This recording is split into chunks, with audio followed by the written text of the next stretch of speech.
Alam niyo, minsan, makinig po kayo, naglilingkod tayo sa Diyos pero wala na tayong pag-ibig.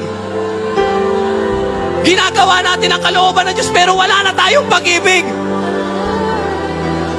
Ang linaw ng sabi ng Panginoon, kapag ang ginagawa mo sa Diyos ay wala ng pag-ibig, that is useless.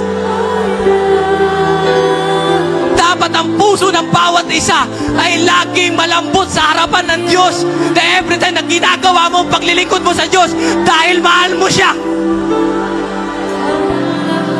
Wala kang ibang motibo dahil mahal mo siya.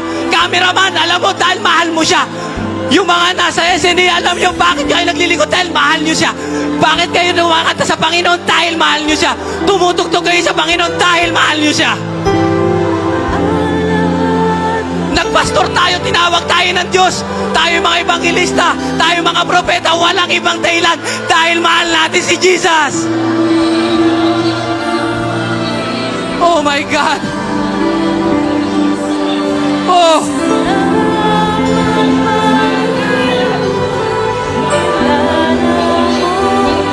Just open your hearts.